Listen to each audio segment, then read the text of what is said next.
5.18 광주민주화운동 40주년을 앞두고 우리 정부가 요청한 미 국무부의 기밀 문서가 공개됐습니다. 당시 신군부 세력들은 군 장악을 위해 미국의 도움을 받았고 한국이 베트남처럼 공산화될 것이라는 우려도 전한 것으로 나타났습니다. 보도에 장하영 기자입니다. 미국의 5.18 관련 외교 문서 43건, 143쪽 분량이 가려진 부분 없이 공개됐습니다. 1979년 12.12 군사 쿠데타 이틀 뒤 전두환 당시 보안사령관이 군 장악을 위해 미국의 도움을 바라는 것 같다는 주한 미국 대사의 평가.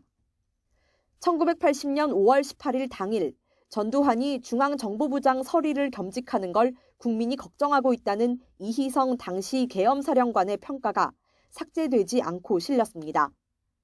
당시 한국 정부는 학생운동이 통제되지 않으면 한국이 베트남처럼 공산화될 거라는 우려를 미국 쪽에 피력했습니다.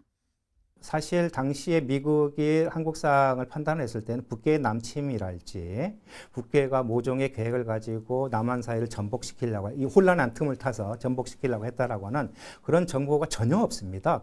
이런 것들을 위장한 정권 창출 계획, 신군부의 정권 창출 계획이라는 것을 알고 있는 것이죠.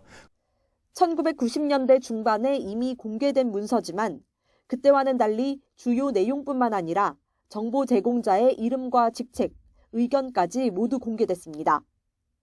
우리 정부가 미국 정부의 기밀 문건 공개를 요청해 전달받은 건 이번이 처음입니다.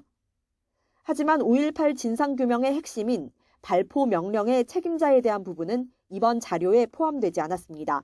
국내 문서는 아마 남아있지 않을 것이라는 게 대부분의 연구자들의 판단이고요. 그렇기 때문에 그 당시에 같이 연합작전을 했었던 그 전시작전권을 갖고 있었던 또는 평시작전권을 갖고 있었던 주한미군이나 한미연합사의 문서가 중요하다고 생각이 됩니다. 외교부는 5.18 40주년을 앞두고 미국 정부가 전향적인 결정을 했다며 앞으로 미국 군사 관련 문건을 계속 요구할 예정이라고 밝혔습니다. YTN 장하영입니다.